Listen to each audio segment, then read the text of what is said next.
Merry Christmas. No, you're not hallucinating. I know I'm a week early, and that's on purpose. Let's rock. Are you walking through a storm that feels like it will never end?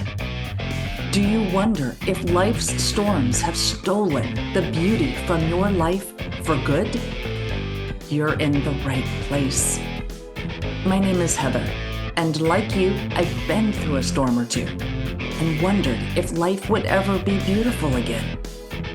Here we share warriors' words, stories of discovering beauty after battles, and the worth in your wounds.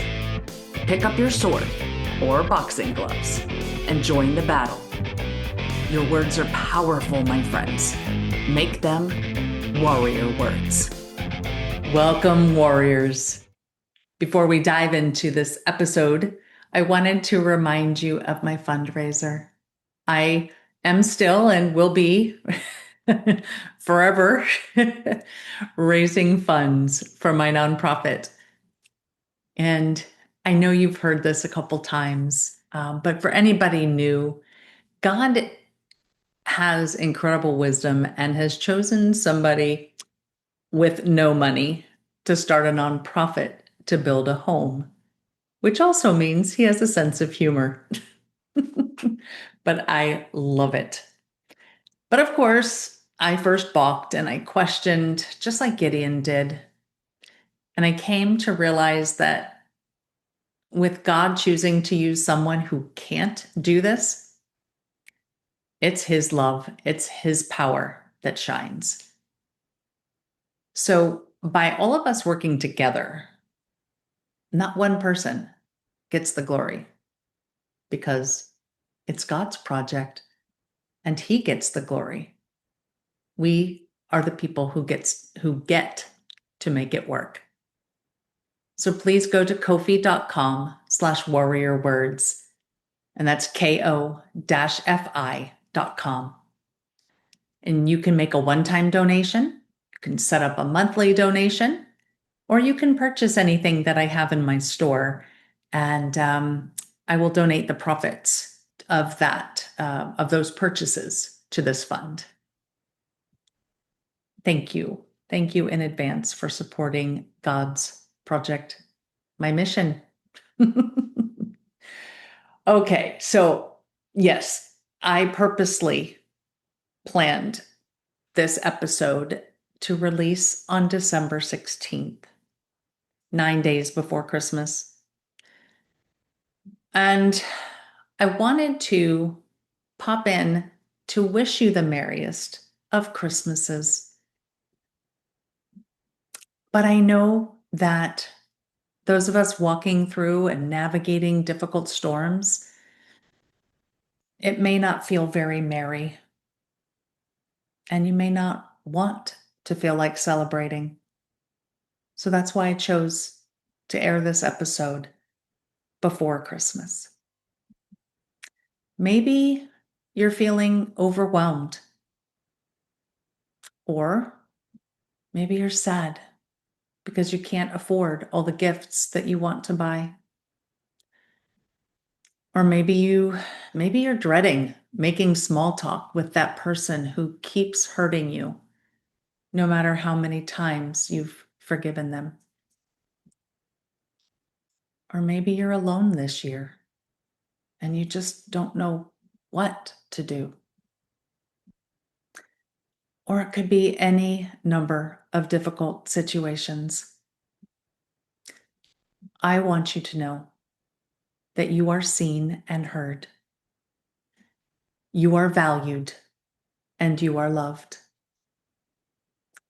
And while I may be speaking of how important each and every one of you are to me, there's one who sees, hears, values, and loves you more than any of us can imagine. Jesus. It's his birthday. We are celebrating. It's his voluntary gift of love, trusting his life as a baby to Mary and Joseph. Remember that God with us came as a little baby. Now, I was going to use the word helpless there, but I'm not sure if that word really fits when we're talking about God, even in this vulnerable human baby state. But he did allow himself to be raised, fed, taught, and cared for by two simple human beings. Mary literally held God, the King and Creator of the universe, in her arms. She wrapped him in swaddling clothes. She cared for his every need. Joseph cared for and protected them both. He taught Jesus the carpenter trade. If that gift of vulnerability doesn't demonstrate love, I don't know what does. Oh, wait, I do. It's his further gift of self-sacrifice, being lied about, being made fun of, being tortured, and ultimately being nailed to a cross, dying for the very people who were doing all of these things, dying for you and for me. He knows you're suffering because he lived suffering. His life is beautiful, and he did it for you. So when your Christmas celebration doesn't look like you wanted or expected it to look, remember that Jesus' death didn't look like his apostles thought it would end. But his humble birth, humble upbringing, and horrific death was gloriously changed on Easter morning. And I know, this is a Christmas episode and it's Christmas time, but Jesus' birth in a stable in Bethlehem set all of that in motion.